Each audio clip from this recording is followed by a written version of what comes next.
Hello everyone, myself is Divya Mahajan. Today we will discuss about the some basic concept of the vector and the differential of the vector. सबसे पहले हम करेंगे यहाँ पर plus two के कुछ vector के जो फॉर्मूले हैं, दैट इज़ जो आई जे के कैप की जो आई जे के कैप होता है वो हमारे पास स्केलर क्वांटिटी आती है।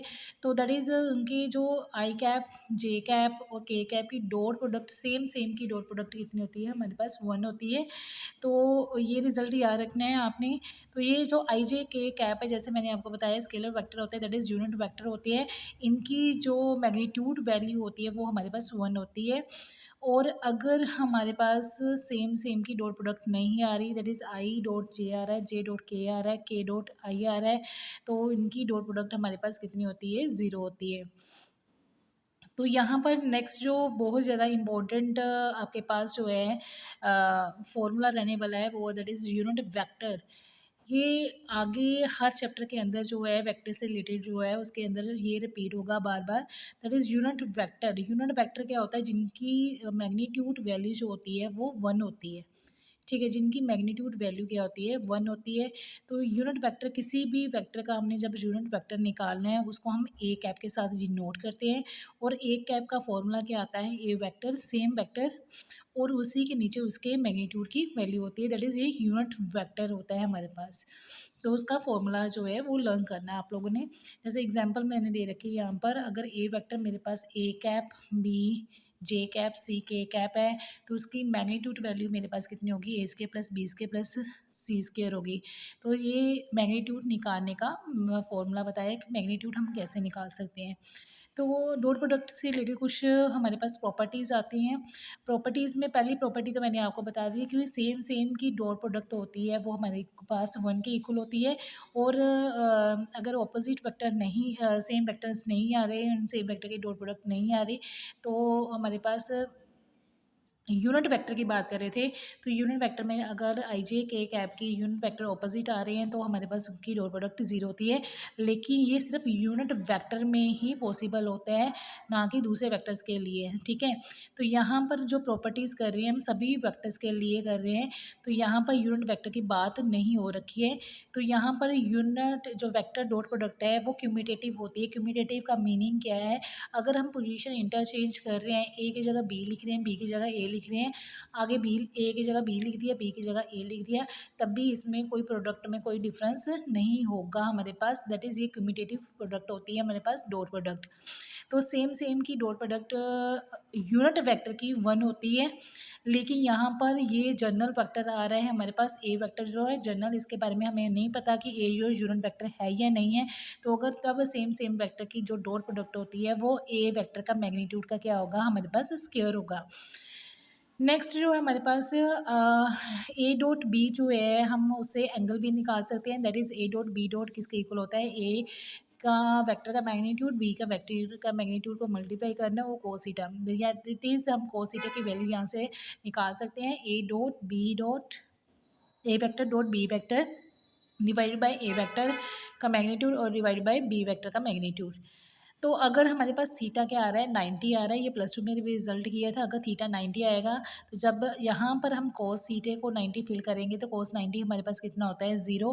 तो ये पूरी राइट हैंड साइड हमारे पास 0 बन जाएगी। उसके रिगार्डिंग हमारे पास क्या बचेगा, फिर लेफ्ट हैंड साइड में जो टर्म आ रही है that is A vector dot product B vector, वो हमारे पास कितना आ जाएगा, तो 0। तो यहाँ पर ये याद रखना है, जब भी दो वेक्टर्स क्या दे रखे हैं, परपेंडिकुलर दे रखे हैं, दो वेक्टर्स हमारे पास परपेंडिकुलर दे रखे हैं, तो हमारे पास उनकी डॉट प्रोडक्ट क्या होगी, हमेशा ही 0 होगी। ठीक है, तो यहाँ पर मैं फिर से रिपीट कर रही हूँ, यूनिट वेक्टर की सेम की डॉट प्रोडक्ट 1 के इक्वल होती है जब वो वेक्टर क्या आ रहे हैं, यूनिट आ रहे हैं। यूनिट का मीनिंग अभी मैंने बताया था कि मैग्नीट्यूड वैल्यू अगर उनकी 1 आ रही है तो वो यूनिट वेक्टर कहलाते हैं। यूनिट वेक्टर में सेम की प्रोडक्ट 1 आती है और ऑपोजिट वेक्टर जो कोई भी आ रहा है तो उनकी डॉट प्रोडक्ट 0 हो जाती है। और जहाँ पर जो मैंने ये वाला फॉर्मूला जो बताया है आपको, ये जनरल वेक्टर है, हमें नहीं पता कि ए यूनिट वेक्टर है या नहीं है। तो उस जनरल वेक्टर में जब हम ए वेक्टर को सेम वेक्टर के साथ डॉट प्रोडक्ट लेते हैं तो क्या आता है हमारे पास, ए वेक्टर के मैग्नीट्यूड का स्क्वायर बन जाता है। ये चीज़ें दिमाग में रखनी है, दोनों को मिक्स नहीं करना है आपने। और यूनिट वेक्टर निकालते कैसे हम, तो यूनिट वेक्टर ने किसी भी वेक्टर का जब यूनिट वेक्टर निकालना है, जैसे मैंने यहाँ पर ए वेक्टर का यूनिट वेक्टर निकाला है, तो उसको डिनोट किससे करते हैं, हम ए कैप से साथ करते हैं। और उसका फॉर्मूला क्या होता है, वेक्टर ऊपर वेक्टर लिखना है और नीचे वेक्टर के मैग्नीट्यूड के साथ क्या कर देना है, डिवाइड करना है। तो ये हम किसी भी वेक्टर का यूनिट वेक्टर हम फाइंड आउट कर सकते हैं। और ये फॉर्मूला बहुत ही ज़्यादा आपके पास इंपॉर्टेंट है आपके पास। तो नेक्स्ट है हमारे पास क्रॉस प्रोडक्ट के जो +2 के रिजल्ट थे हमारे पास कुछ। तो क्रॉस प्रोडक्ट हमारे पास साइक्लिक होती है, ठीक है। तो साइकिल दैट इज़ आई से जे, जे से के, दैट इज़ क्लॉक वाइज आपने लेना है आपने। अगर एंटी क्लॉक वाइज चल रहे हैं तो हमारे पास माइनस का साइन आ जाता है। दैट इज़ आई क्रॉस जे किसके इक्वल होगा, आई इंटू जे क्रॉस जे के, वो के इक्वल आ जाएगा। जे क्रॉस के के बाद के आता है हमारे पास, फिर से आई आता है तो वो आई कैप के इक्वल होगा। वो के कैप इंटू आई कैप वो किसके इक्वल आएगा हमारे पास, जे कैप के पास। तो अगर हम एंटी क्लॉक कर रहे हैं, दैट इज पोजीशन इंटरचेंज कर रहे हैं, जे क्रॉस आई, तो एंटी क्लॉक लिए जे क्रॉस इस तरफ चले हैं, बैक रिवर्स लिए एंटी क्लॉक वाइज लिए, तो हमारे पास माइनस का साइन आ जाएगा। जे क्रॉस आई इक्वल टू कितना आ जाएगा, माइनस के, और के इंटू जे दैट इज़ वो भी क्या आ रहा है कि रिवर्स जा रहे हैं हम, ठीक है। तो रिवर्स जा रहे हैं, तो रिवर्स में एंटी क्लॉकवाइज जब भी हमने लेना है तो बाहर क्या आएगा आपके पास, माइनस का साइन आएगा। तो क्लॉकवाइज पॉजिटिव होते हैं और एंटी क्लॉकवाइज जो है वो हमारे पास नेगेटिव आती है। और ये टर्म हमारे पास जो क्रॉस प्रोडक्ट होती है यूनिट वेक्टर्स की, वो हमारे पास साइक्लिक होती है। तो क्रॉस प्रोडक्ट में नेक्स्ट रिजल्ट जो हमने +2 में किया था कि सेम सेम की जो क्रॉस प्रोडक्ट होती है वो ज़ीरो होती है हमारे पास, ठीक है। जबकि डॉट प्रोडक्ट में सेम सेम वेक्टर की जो डॉट प्रोडक्ट होती थी, यूनिट वेक्टर की बात कर रही हूँ फिर से, तो सेम सेम की यूनिट वेक्टर की जो डॉट प्रोडक्ट होती थी वो 1 की इक्वल होती थी। लेकिन क्रॉस प्रोडक्ट में यूनिट वेक्टर की सेम सेम यूनिट वेक्टर की जो क्रॉस प्रोडक्ट होती है वो ज़ीरो होती है। डॉट प्रोडक्ट्स के साथ हम cos थीटा की वैल्यू फाइंड आउट करते थे, लेकिन हम क्रॉस प्रोडक्ट के साथ जो है फॉर्मूला जो हमने +2 में ऑलरेडी किया रखा है, दैट इज़ वो हमने साइन थीटा का किया हुआ है। तो वो क्या आता है हमारे पास, A cross B vector equal to A vector का मैग्नीट्यूड बी क्रॉस का magnitude equal into sine theta. बस यहाँ पर डॉट प्रोडक्ट में क्रॉस की जगह डॉट आता था और साइन की जगह यहाँ पर कॉस आता था। तो डॉट प्रोडक्ट में हमने किया था कि अगर एंगल जो है हमारे पास 90 दिया है, थीटा 90 दिया है, तो हमारे पास डॉट प्रोडक्ट की आती थी ज़ीरो, क्योंकि वहाँ पर कोस 90 बन जाता था, कोस 90 ज़ीरो होता है हमारे पास।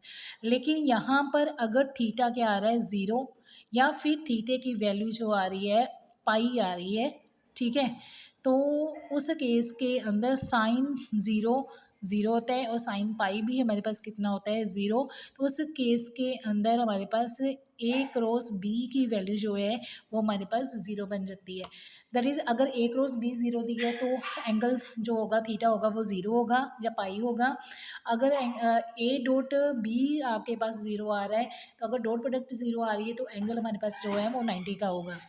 तो जब हमारे पास जो है डॉट प्रोडक्ट हमारे पास ज़ीरो के इक्वल आती है तो एंगल 90 का आएगा। दैट इज़ हमारे पास जो है वेक्टर क्या होंगे, परपेंडिकुलर होंगे। लेकिन जब क्रॉस प्रोडक्ट में हमारे पास जो है क्रॉस प्रोडक्ट हमारे पास ज़ीरो के इक्वल आती है, तब हम क्या बोलेंगे कि वेक्टर्स क्या आ रहे हैं हमारे पास, पैरेलल आ रहे हैं। दैट इज़ ए वेक्टर जो है वो बी वेक्टर के क्या आ रहा है, पैरेलल आ रहा है। तो अगर जब पैरेलल गिवन दे रखा है हमारे पास तो सीधा ये रिजल्ट बन जाएगा हमारे पास। That is A cross B क्या होगा हमारे पास, ज़ीरो। अगर ए परपेंडिकुलर टू बी दिया है तो हमारे पास डॉट प्रोडक्ट ज़ीरो आ जाएगी। अगर ए वेक्टर बी वेक्टर के पैरेलल दिया है तो क्रॉस प्रोडक्ट क्या आ जाएगी हमारे पास, ज़ीरो। तो क्रॉस प्रोडक्ट वैसे हम निकालते कैसे हैं कि सपोज कर लो यहाँ पर ए वेक्टर दे रखा है और उसके कंपोनेंट्स दे रखे हैं A1 A2 और A3। That is A1 A vector दे रखा है हमारे पास A1 आई कैप, A2 जे कैप, A3 के कैप। बी वेक्टर हमारे पास दे रखा है B1 आई कैप, B2 जे कैप और B3 के कैप। तो जब क्रॉस प्रोडक्ट निकालनी है तो हमें क्या निकालना है, डिटर्मिनेंट निकालना है। डिटर्मिनेंट के लिए फर्स्ट रो में हमने आई जे के कैप लिखना है और सेकेंड रो में जो पहला वेक्टर यहाँ पर लिखा होगा उसके जो कंपोनेंट्स होंगे वो लिखेंगे। That is A1 A2 A3। और लास्ट थर्ड रो में हम बी वेक्टर के कंपोनेंट्स लिखेंगे। बी वेक्टर के जो कंपोनेंट्स आ रहे हैं वो B1 B2 B3 आ रहा है, तो इनके डिटर्मिनेंट को हम सॉल्व करेंगे। तो एक चार चीज़ रखनी है आपने, जो डॉट प्रोडक्ट होती है उसको हम स्केलर प्रोडक्ट भी बोलते हैं, क्योंकि उसकी जो वैल्यू आती है वो कांस्टेंट होती है। ठीक है। स्केलर प्रोडक्ट भी बोलते हैं उसको हम। जबकि जो हमारे पास क्रॉस प्रोडक्ट होती है वो हमेशा ही आई जे के कैप में आएगी जब हम इसका डिटर्मिनेंट खोलेंगे। दैट इज़ ये जो क्रॉस प्रोडक्ट होती है वो वेक्टर प्रोडक्ट आती है आपके पास, ना कि स्केलर प्रोडक्ट आती है। तो इतना दिमाग में रखना है, जब भी वेक्टर प्रोडक्ट की बात हो रही है दैट इज़ क्रॉस प्रोडक्ट की बात हो रही है, और जब स्केलर प्रोडक्ट की बात हो रही है दैट इज़ वो क्या है हमारे पास डॉट प्रोडक्ट की बात हो रही है। तो यहाँ पर कुछ फॉर्मूले दे रखे हैं ट्रिपल प्रोडक्ट के, ठीक है। इसको हम बाद में डिस्कस करेंगे क्योंकि इसका इसका अभी इतना यूज़ नहीं होगा मे बी, जो आपने आगे टॉपिक करने हैं। तो वैसे मैंने प्लस टू के कुछ रिजल्ट लिख दिए थे यहाँ पर। तो नेक्स्ट जो मेन टॉपिक है हमारे पास वो है differential of the vector. Vector की डिफरेंशियल कैसे करनी है। अब वेक्टर की डिफरेंशियल सेम वैसे ही आएगी जैसे हम प्लस टू में सिंपल वेरिएबल्स की डिफरेंशियल करते हैं, तो सेम एज इट वेक्टर की डिफरेंशियल आएगी। दैट इज़ अगर दो वेक्टर प्लस माइनस में दे रखे हैं तो उनकी डिफरेंशियल कैसे जाएगी, पहले ही वेक्टर की डिफरेंशियल और जो भी बीच में उनका साइन होगा, अगर एडिशन है तो माइनस है तो वो साइन लेना आपने। तो नेक्स्ट जो अगला वेक्टर होगा उसकी डिफरेंशियल विद रिस्पेक्ट टू जिसके बोली है। तो यहाँ पर वेक्टर में मोस्टली जो डिफरेंशियल है वो विद रिस्पेक्ट टू टाइम किया जाता है, क्योंकि यहाँ पर जो वेक्टर्स लेते हैं दैट इज़ वो स्पेस से रिलेटेड आ जाती हैं। तो आपके पास जो भी डिफरेंशियल जो जाएगी, मोस्टली जो डिफरेंशियल जाती है वेक्टर्स की वो विद रिस्पेक्ट टू टी ही करते हैं हम। That is T for time के लिए होता है यहाँ पर हमारे पास।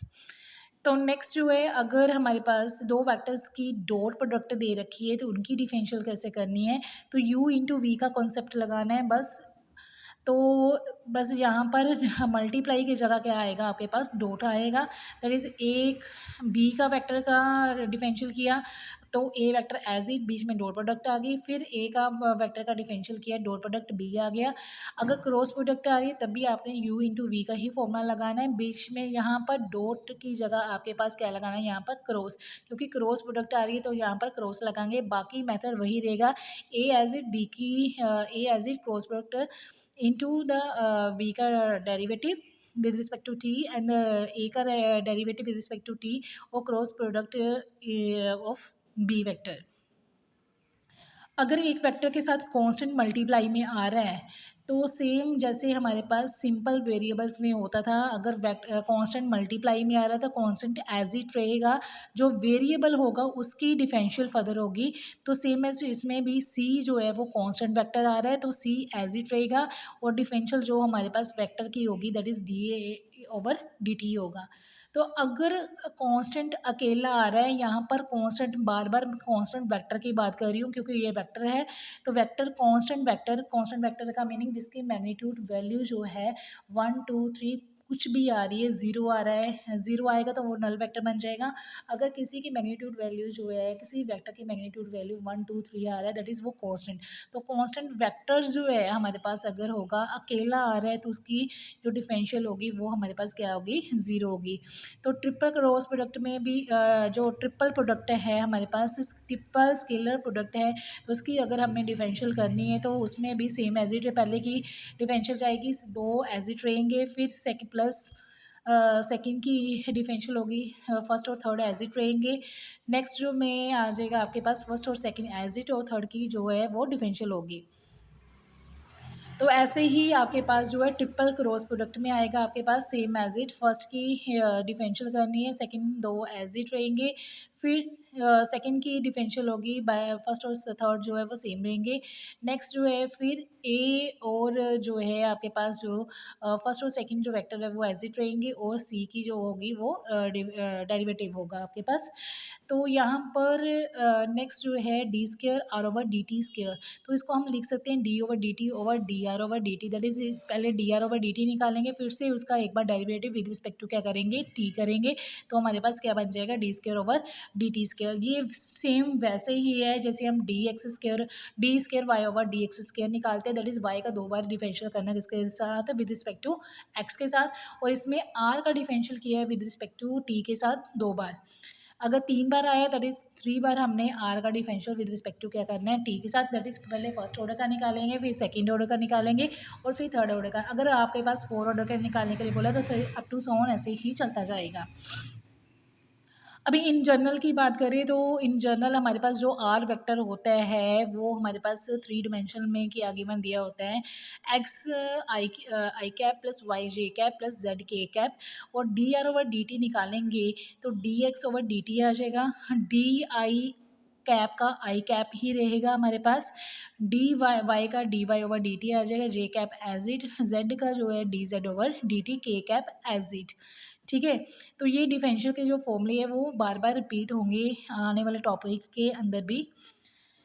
तो यहाँ पर कुछ रिजल्ट हैं वेक्टर से रिलेटेड। अगर एफ हमारे पास कांस्टेंट मैग्नीट्यूड वेक्टर आ रहा है तो एफ की dot product D F over D T के साथ ज़ीरो होगी, और अगर एफ कांस्टेंट डायरेक्शन आ रही है, डायरेक्शन का मीनिंग वेक्टर की फॉर्म में आ रहा है, यहाँ पर मैग्नीट्यूड बोला है मैंने, magnitude that is constant value आ रही है, डायरेक्शन दैट इज़ उसके साथ वेक्टर के फॉर्म में आ रहा है, तो उनकी क्रॉस प्रोडक्ट जो होगी वो ज़ीरो के इक्वल होगी। तो पेपर में यहाँ पर सीधा डायरेक्ट आपको रिजल्ट के बारे में पूछ सकते हैं, तो वो आपने ये याद रखनी है, और ये वाले फॉर्मूले बहुत कम क्वेश्चंस में जो है वो अप्लाई होते हैं।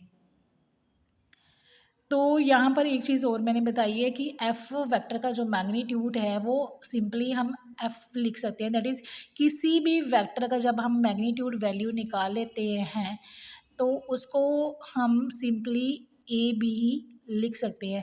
अगर ए के ऊपर हमारे पास कोई वेक्टर का निशान नहीं आ रहा, दैट इज़ उसकी मैग्नीट्यूड वैल्यू आ रही है, किसकी, ए वेक्टर की मैग्नीट्यूड वैल्यू आ रही है। तो नेक्स्ट जो है फॉर्मूला हमारे पास D over D T of F of N की, तो सेम है एज इट जैसे प्लस टू में किया था, D over D X of X की पावर एन, तो एन पावर नीचे आती थी, तो फर्दर एफ़ की पावर जो है वो यहाँ पर एन माइनस वन जाएगी, वो मैंने लिखा नहीं है, सॉरी। तो एन इंटू एफ़ की power N minus one into D F over क्या आ जाएगा, साथ में डी टी आ जाएगा।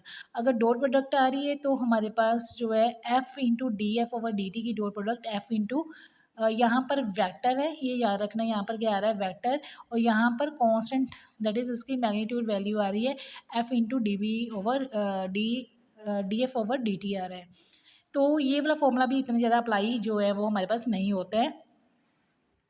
तो नेक्स्ट फॉर्मूला क्या है हमारे पास, ये रिज़ल्ट ही है कि हमने पहले भी किया था, जो क्रॉस प्रोडक्ट में सेम की जो क्रॉस प्रोडक्ट होगी वो हमारे पास जो होगी वो ज़ीरो होगी। तो यहाँ पर इसी का यूज़ करना है। अगर सपोज कर लो एफ दो वेक्टर्स की क्रॉस प्रोडक्ट दे रखी है, डी फिर से उसका डिफरेंशियल करना है, पहले यू इंटू वी का फॉर्मूला ही अप्लाई होगा। तो पहला फंक्शन एज इज, सेकेंड की डेरिवेटिव की, तो सेकेंड की derivative with respect to T की, तो D square F over D T square आ गया। अब सेकंड वाला एज इट रहेगा आपके पास D F over D T, और फर्स्ट वाले की जब आप डिफरेंशियल करोगे तो वो D F over D T आ गया, सेम की क्रॉस प्रोडक्ट आ रही है, तो यहाँ पर इसका रिजल्ट जो है वो ज़ीरो बन जाएगा। तो इसकी वैल्यू जो ज़ीरो पुट करोगे तो हमारे पास इतना रिजल्ट आ जाएगा, that is F into D square F over D T square आ जाएगा। या तो आप डायरेक्ट फॉर्मूला भी याद कर सकते हो, नहीं तो आप इसको सिंपल यू इंटू वी का फॉर्मूला अप्लाई करके डिफरेंशियल भी कर सकते हो, और यहाँ पर क्रॉस प्रोडक्ट का जो है वो प्रॉपर्टी को अप्लाई कर सकते हो। तो यहाँ पर जो वेक्टर्स के अंदर जब हम आर वेक्टर की एक बार डिफरेंशियल करते हैं विद रिस्पेक्ट टू टी, तो वो डिनोट होता है हमारे पास वेलोसिटी वेक्टर, ठीक है। और जब हम आर वेक्टर की डबल डेरिवेटिव करते हैं विद रिस्पेक्ट टू टी, तो वो हमारे पास एक्सेलरेशन वेक्टर आ जाता है। तो वही एक्सेलरेशन के लिए D R over D T D R over D T को हम वेलोसिटी बोलेंगे, और D square R over D T square को हम एक्सेलरेशन बोलेंगे। तो यहाँ पर भी एक रिज़ल्ट ही है, ये भी रिज़ल्ट याद ही रखना है। तो यहाँ पर डायरेक्ट रिज़ल्ट जो है वो पेपर में पूछ सकते हैं। The derivative of the constant vector magnitude is perpendicular to the vector, that is एक वेक्टर ले रखा है और उसी वेक्टर का डेरिवेटिव लिया हमने with respect to T. Same vector और सेम वेक्टर का क्या लिया यहाँ पर हमने derivative with respect to T, दोनों की जो डॉट प्रोडक्ट होती है वो ज़ीरो के इक्वल होती है, दैट इज़ दोनों एक दूसरे के क्या होती हैं, परपेंडिकुलर होती है। अगर हम क्रॉस प्रोडक्ट की बात करें तो क्रॉस प्रोडक्ट में हमने क्या किया कि उसमें तो हमने डिफरेंशियल की थी, तो इसमें सिंपली ही क्या है, कौन सा वेक्टर है अगर उसी वेक्टर की फर्स्ट ऑर्डर की डिफरेंशियल दोनों की डॉट प्रोडक्ट हमारे पास क्या होती है, ज़ीरो होती है, दैट इज़ दोनों एक दूसरे के क्या होती हैं, परपेंडिकुलर होती हैं। तो ये रिजल्ट जो है वो आपको याद रखना है। नेक्स्ट जो इसके रिगार्डिंग हम क्वेश्चन कर लेते हैं। एक्स आर हमारे पास दे रखा है A cos T I cap, plus A sine T J cap और साथ में है T K cap. D R over D T निकालना है, that is A constant as it. Cos का डिफरेंशियल किया with respect to T, that is minus sine T आ गया। I cap as it, A constant multiply में आ रहा है एज इट रहेगा। साइन टी का क्या आता है डिफरेंशियल, हमारे पास कॉस टी आता है। J cap as it, T T का विद रिस्पेक्ट टू टी करोगे तो वो वन आ जाएगा। के कैप एज इट। नेक्स्ट एक बार फर्दर फिर से डिफरेंशियल करना है with respect to T, second order का डेरिवेटिव फाइंड आउट करना है। तो यहाँ पर जो है हमारे पास जो है minus A as it, sine T का को डिफरेंशियल करोगे हमारे पास कॉस टी आ गया। तो नेक्स्ट जो है ए कांस्टेंट एज इट रहेगा। कोस टी के जो डिफरेंशियल करोगे वो हमारे पास माइनस साइन टी आ गया। और यहाँ पर अकेला कांस्टेंट आ रहा है, वन आ रहा है, यहाँ पर कोई टी नहीं आ रहा, तो वन का जो differential with respect to T आएगा वो हमारे पास कितना बन जाएगा, ज़ीरो। तो ये जो हमारे पास जो D R over D T है वो हमारे पास वेलोसिटी वेक्टर आ रहा है, ठीक है। तो ये हमारे पास क्या आ रहा है, वेलोसिटी वेक्टर। और D square R over D T square that is acceleration vector आ रहा है हमारे पास।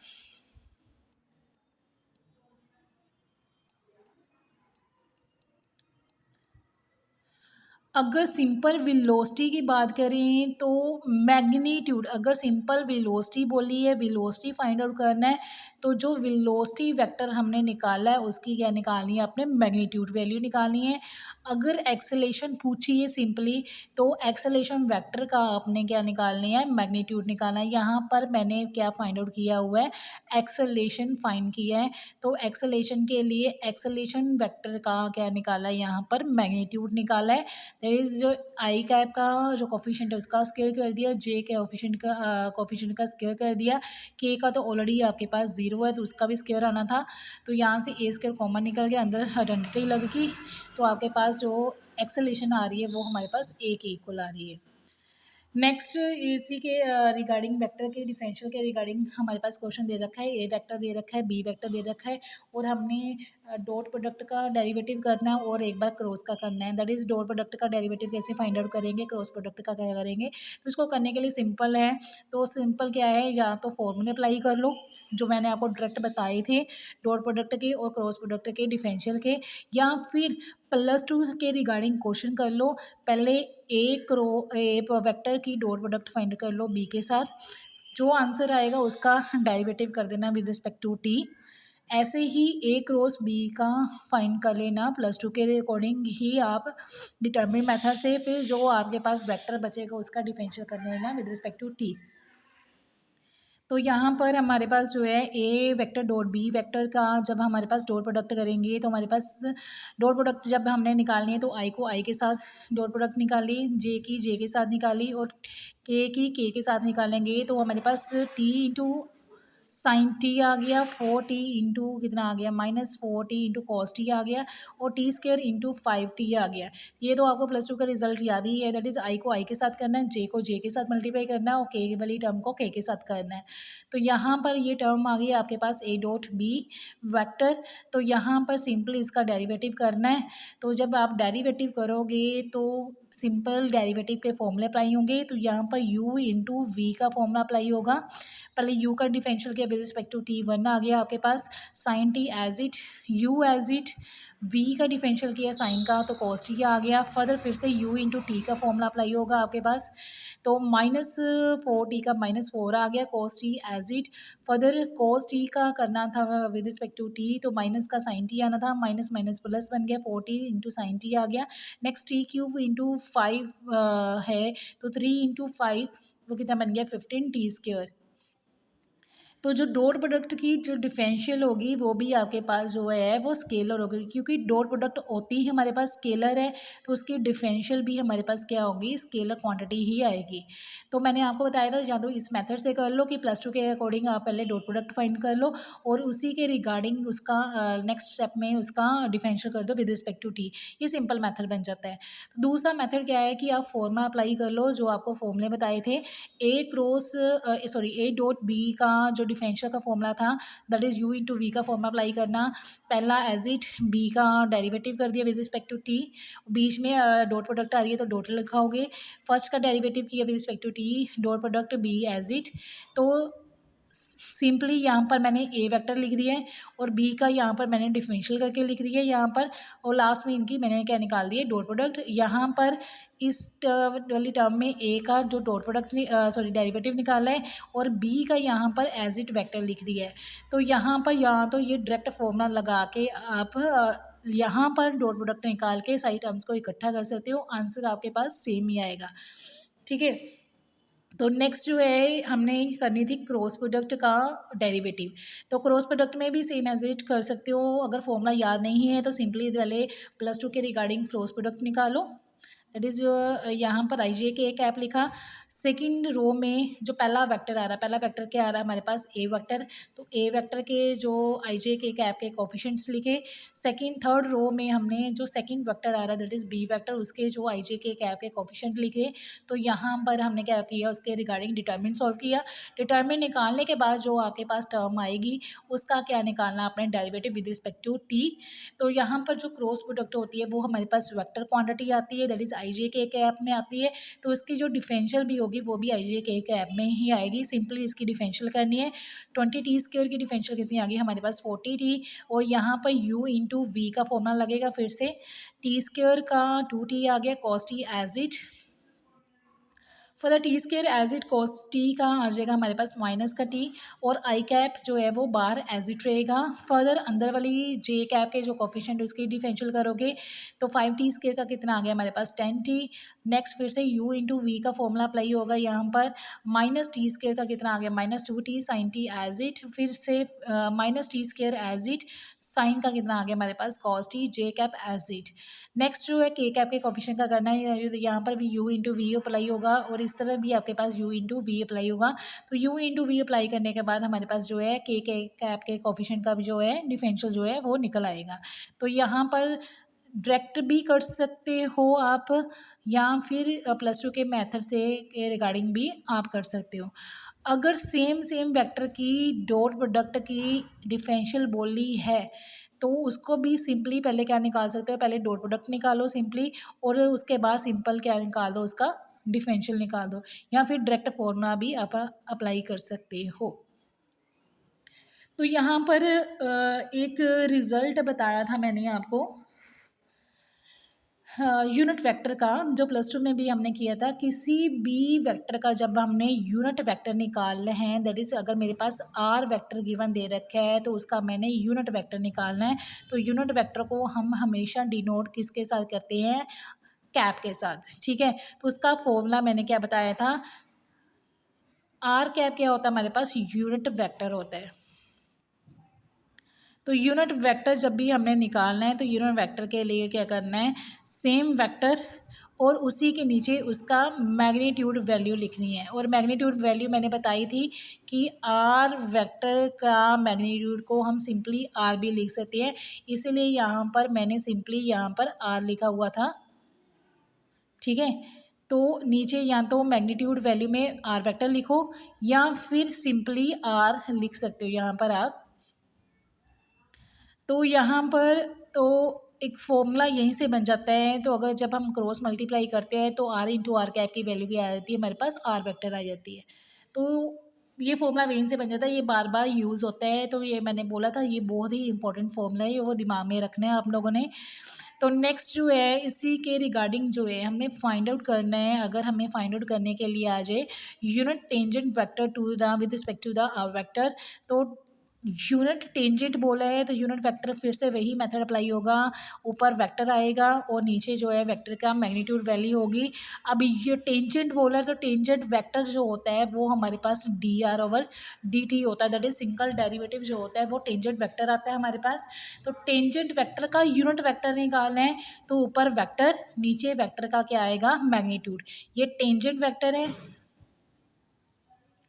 टेंजेंट वेक्टर है क्या हमारे पास D R over D T, और टेंजेंट वेक्टर का ही यूनिट वेक्टर निकालना है। तो यूनिट वेक्टर का भी फॉर्मूला मैंने क्या बताया था, ऊपर वेक्टर नीचे वेक्टर का मैग्नीट्यूड।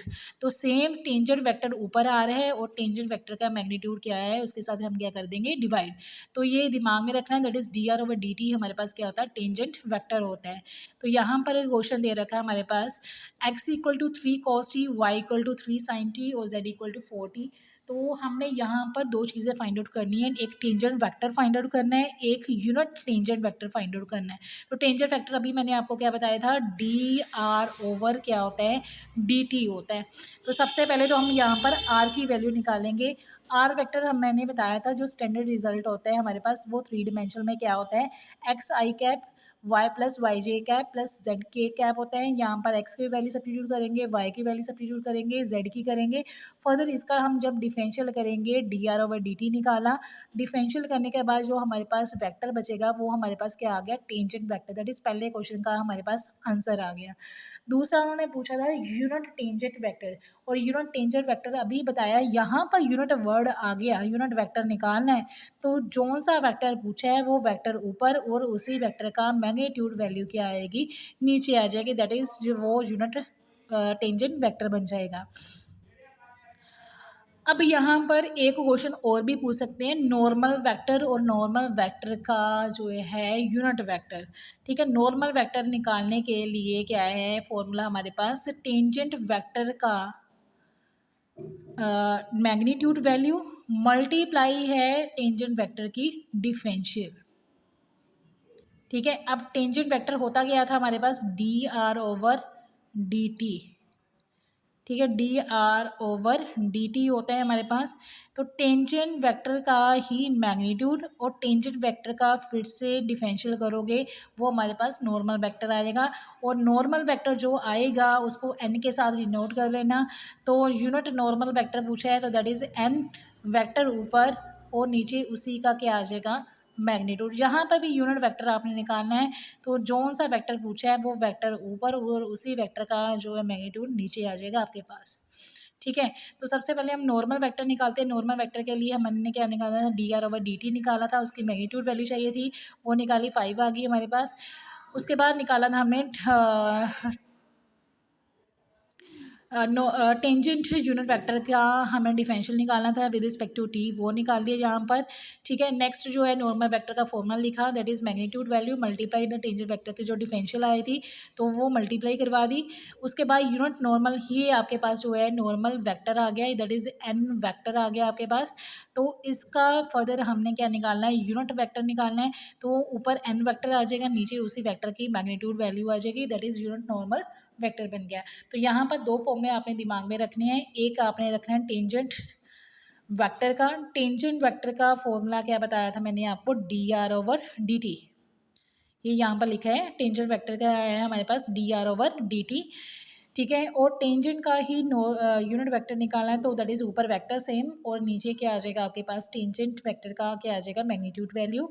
और जबकि नॉर्मल वेक्टर की बात करें तो नॉर्मल वेक्टर में हमारे पास फॉर्मूला क्या था, D R over D T की magnitude value multiply differential of the tangent vector. जो भी टेंजेंट वेक्टर आएगा, वेक्टर की बात कर रही हूँ यहाँ पर, वेक्टर जो आएगा D R over D T उसका फर्दर फिर से एक बार डिफरेंशियल करना है, दोनों को मल्टीप्लाई करवाना है, वो नॉर्मल वेक्टर बन जाएगा। और नॉर्मल वेक्टर का यूनिट वेक्टर जब निकालना है तो ऊपर नॉर्मल वेक्टर और नीचे उसी का क्या आ जाएगा, मैग्नीट्यूड वैल्यू आ जाएगी। और ये शायद मैंने पहले भी बताया था आपको कि D R over D T velocity होती है और डबल ऑर्डर का डेरिवेटिव फाइंड आउट करोगे विद रिस्पेक्ट टू टी तो वो हमारे पास एक्सेलरेशन होते हैं। तो यहाँ पर नेक्स्ट जो है वो यही पूछा गया है, component of velocity in the direction क्या है, वो हमारे पास ए वेक्टर होता है।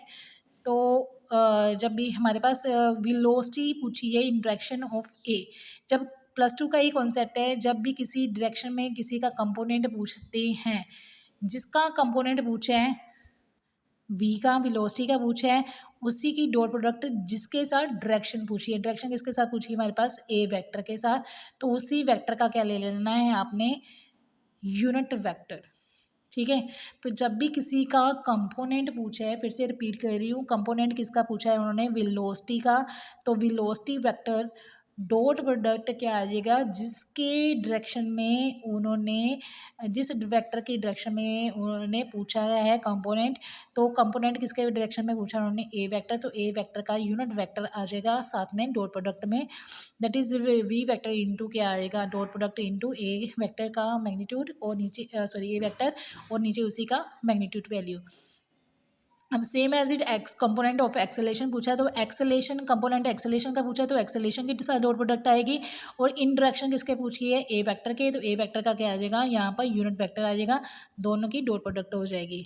तो ये फॉर्मूले दिमाग में रखने हैं, फिर से बार बार यही रिपीट हो रहा है, दैट इज़ जो आपके पास यूनिट वेक्टर का फॉर्मूला क्या है, जौन सा वेक्टर आपके पास जिसका यूनिट वेक्टर निकालना है वो वेक्टर ऊपर आएगा, डिवाइडेड बाय उसी वेक्टर की जो मैग्नीट्यूड वैल्यू है उसको क्या करोगे आप, डिवाइड करोगे। ठीक है, तो यहाँ पर जिसकी भी डायरेक्शन में पूछा गया है, किसकी डायरेक्शन में पूछा गया है, तो उसी का आपने यूनिट वेक्टर जो है वो लेना होता है, ये दिमाग में रखना है आप लोगों ने। ठीक,